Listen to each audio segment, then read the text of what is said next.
Hi, my name is Keita. I'm from South Wales, where I live with my husband. We have 4 children between us and 2 grandchildren. The eldest is 16 and she's our princess, and the baby is 2 and he is just a dream. He's just into everything like a proper little boy. We also have 4 bonus grandchildren that 2 of our children, their partners have already had children, and 2 on the way. So yeah, very busy. So why do a podcast? Because I've procrastinated for about 5 years now, and decided, why not? Life's too short. So you only have one life, let's live it, innit? So a little bit about my part of the internet will be, if you're into beautiful indie dyed yarns then and fancy project bags, this is definitely not the place for you. My budget doesn't allow for that. I buy indie patterns, which is a whole separate hobby, as you can imagine, but I use commercial yarns. So if you just want to stay with me, I'm a curvy menopausal knit and obsessed girls just jumping on the bandwagon. So to me, yarn is wool and wool is yarn. Currently I'm not at home, just to tell you that I'm currently in a hotel room because my husband, we've come to stay in Bridgewater, where my husband is working on my son's house that he just bought with his partner. And so I've got all day to myself. So I thought I'd try and do a podcast. And then I found a little wool shop that I'm going to frequent. And then probably go for a coffee somewhere and sit and knit for a bit while he finishes up. So husband's always called me his little knitting dragon, and says if he cuts me in half, I'd be full of wool, which is quite a fair description of me, to be fair. So I thought today I've only got a couple of things with me, obviously, because I'm away from home. I am doing the Stephen West musicale, which I'll show you in a bit. I'm on clue 3 going into clue 4, which I'm not happy with, but I will explain in a bit. So I'll start with the finished object, which is this, which is called the Rain or Rane Vest by Irene Lynn. And it's a pattern on Ravelry, and I've really enjoyed making it. So I've used Yarn Smith's Merino in the burgundy colourway, and have done some different modifications to it. Excuse the hair and all the glitter and the grey and all that. So lovely construction, really nice knit. My hair's falling out everywhere. Really nice knit. And she's done some short rows up on the shoulders, which gives it a nice feel going over the shoulder, which is really nice. And I must say, I do love a central double decrease there. I love them for V-necks. It's cable and lace, which is one of my faves. I love a combination of that, and I will definitely make more of these. The sides are ribbed, and you only join them under the underarm, which is great. Absolutely brilliant. So modifications I made was I added some stitches to the front. As I said, I'm a curvy girl and this belly cost a hell of a lot of money, so in order to cover it a little bit more, I had to add some more stitches. And also I've done it longer because obviously you've got front bumps, so they need more coverage. But I've loved making this, and if I make another one, I'll probably do the back plain because, yeah, for quickness. But the wool is lovely. Now, when it comes to blocking, I wouldn't say I'm really new to blocking, but I've never really blocked a lot of my work. So I've only started in the last sort of 2 years. So what I've decided is, the thing is, when I was knitting this, it was so plump. The merino was so plump, it was lovely, and I love the look of that. But when, like everything, when you block it, it just flattens out because it gives you the drape then, and it makes it a slightly different fabric, which I realised on another cardigan I've made out of this. I'm very much in the camp of when you do cables, I do a lot of baby knits, so when I do cables, don't like to block them. I like them to stand out rather than be flattened by the blocking process. So I do tend to block lace work because obviously you need to. But other than that, if it's a cable knit, I don't normally block that. Obviously colour work, you need to block that as well. But other than that, I don't. And another controversial thing as well is I don't swatch. Because I always think that if I make it too big or too small, it'll fit someone. Or if I really want to use the wool again, then I will unpick and reuse it for something else, which I've done quite a few times. So this is the Ran or Rain Vest by Irene Lynn. I highly recommend the pattern, it is lovely. They've also got a long version of this as well, and that's really nice as well. But I'm a bit short for long stuff, really. So that's the Ran Vest. I've got another finished item, which I finished quite a while ago, but it was easy to bring with me. So this is a little cardigan I made for my great niece, who's a little darling. And just do the button up so I can show you. Oh, slide it down. Sorry, I got you perched on a pillow. So this is a little vintage pattern that I found on Etsy. I love vintage stuff for kids. Like the vintage patterns, they're so pretty for little girls. I don't think they do the stuff like this anymore. So very simple pattern once you get into it, and then it's a rolled up edged knitted frill, which, thinking about it, I have made 2 of these now, but if I make another one I won't do that. I'll be crocheting like a frilly edging on there because I think it'll look prettier. But this wool for kids is amazing. It's so soft. It's a premium acrylic and it is King Cole Cherish. It is gorgeous. This is in the baby pink colourway. And like I said, the pattern is from Etsy. It doesn't say who has made the pattern. I think it's, when I looked up the recommended yarn, it says patterns. So I presume it's a patterns pattern, but I can't guarantee that. But I am whip one of these up in a couple of days of knitting. And it fits so lovely. So yeah, I'm really pleased with that. I've made this one and one in cream.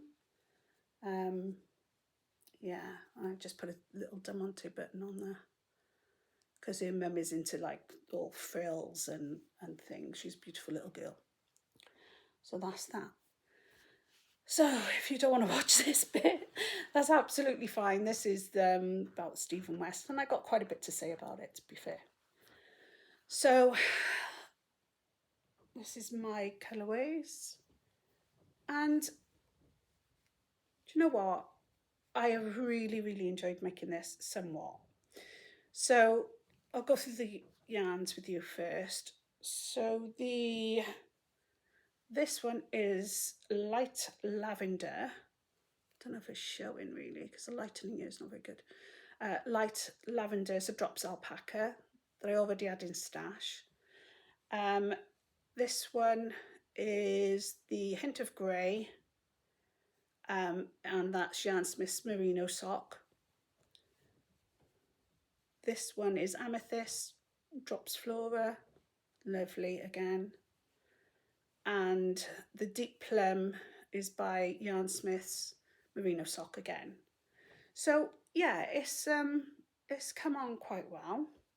I'll show you the bottom of this. It is scrunched up on the needles. Obviously I haven't bought anything really to put it on to show you stretched out. So yeah, if anyone's doing this, you know it's a lot of knitting, and we know that his shawls are a lot of knitting. We're well aware. Um, but if you've never done one, just beware of that. It is a lot of knitting. Now, I'm one of these people who I like to get on a Thursday and work on it until I finish the clue. So the first clue I'd done that relatively quickly, considering what it is, and with the scallop number 5, I flew through that. And I know a lot of people were struggling with it, but for some reason, I didn't have an issue with that one. Not to say I didn't have an issue with clue 3. This thing, I must have unpicked it so many times. And I don't know why, because it's just a simple pattern. But that is me. Because if you give me something harder to do, I'm better at it, I suppose. I focus more on it. But if it's simple, I think, oh, it's fine.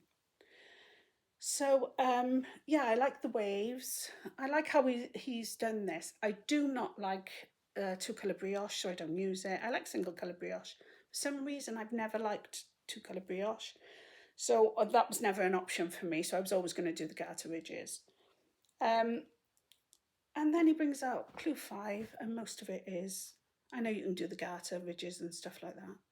And I thought, oh my God, I worked so hard on this, and I'm so disappointed. So I've gone a bit rogue.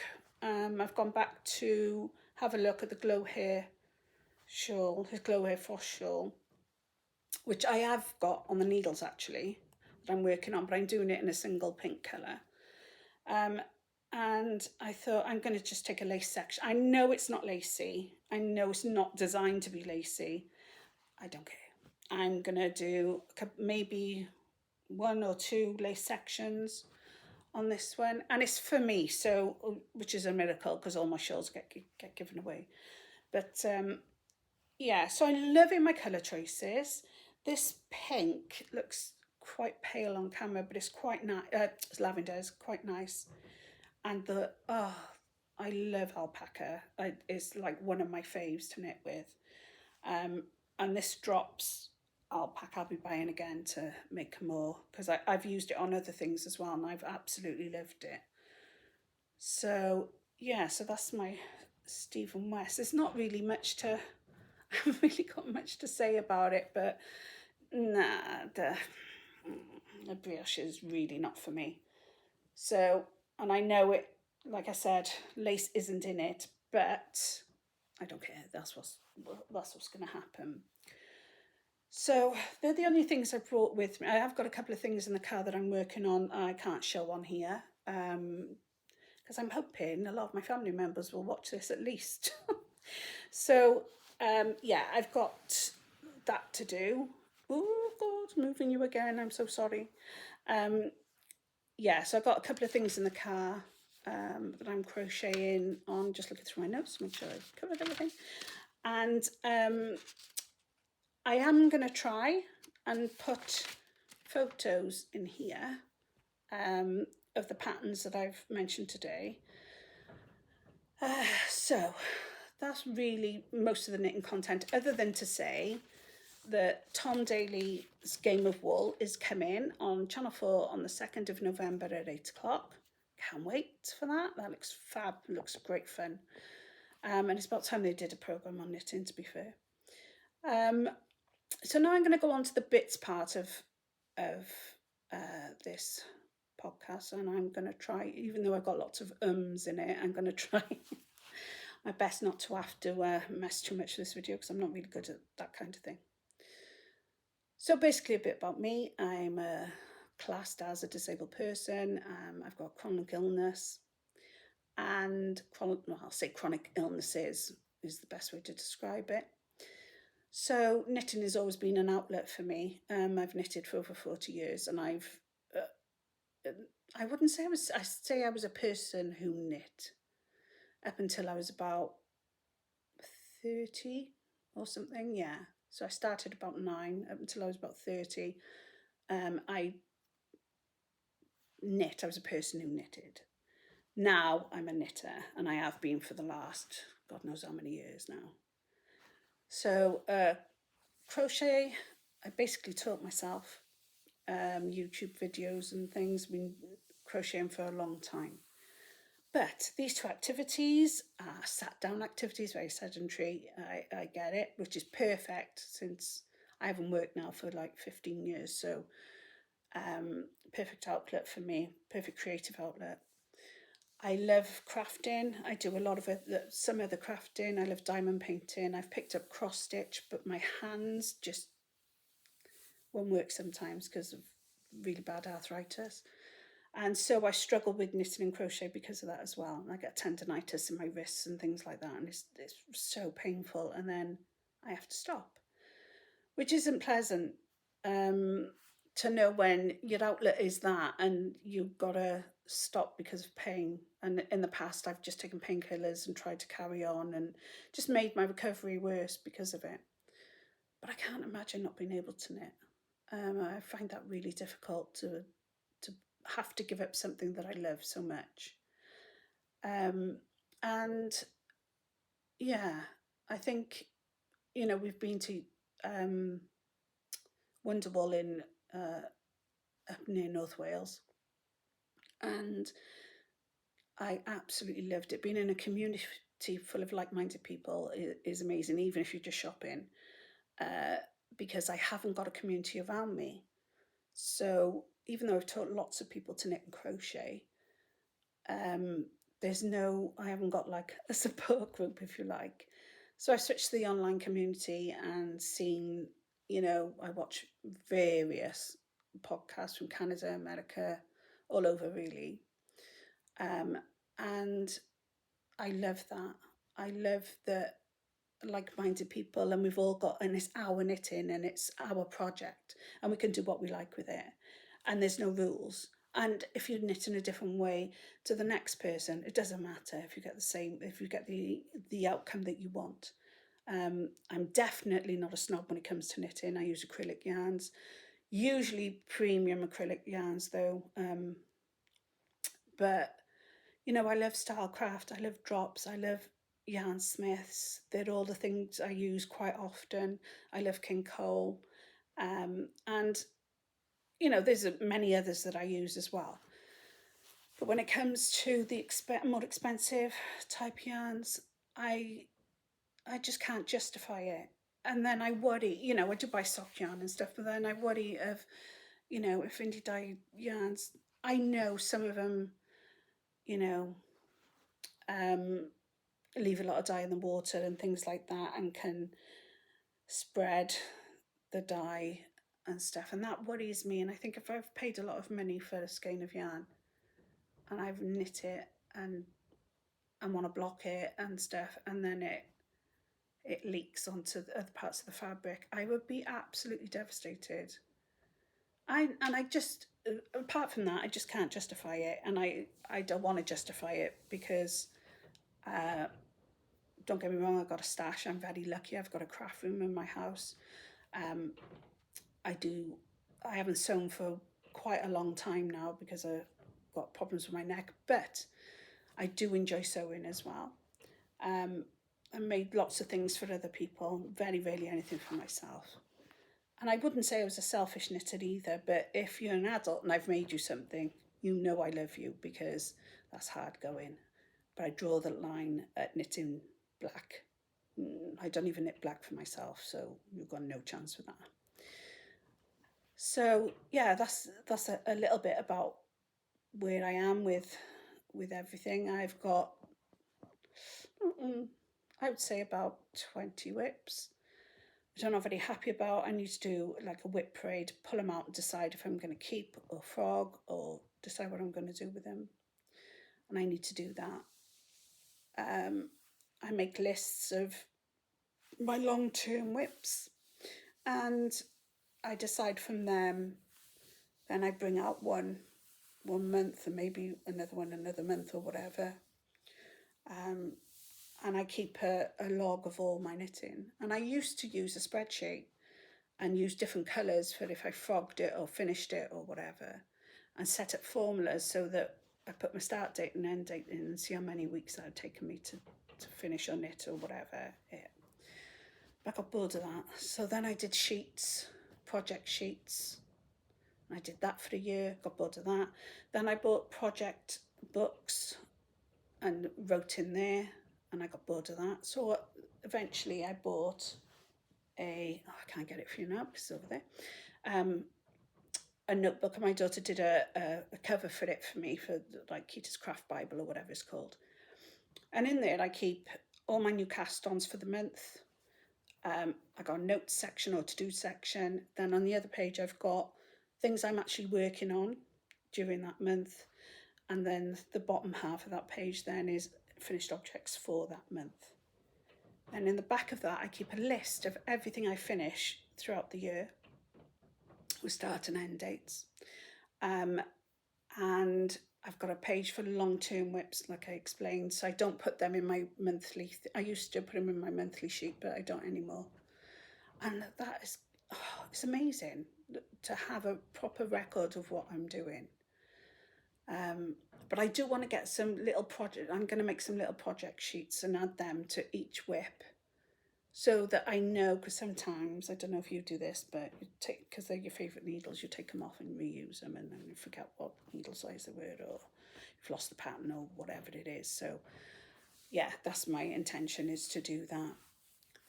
So yeah, I'm gonna finish off now by saying everyone's welcome. It's very inclusive, and I hope somebody in my family will watch this. And I'm off to the wool shop just for a nose, and then gonna have a nice coffee and sit and work on my Stephen West, I think. So if you have watched and stayed to the end, thank you so much. There is a lot more to come, hopefully, if I can get used to this. If I can get used to podcasting, and and people like it, then that would be amazing for me. So I'll see you soon.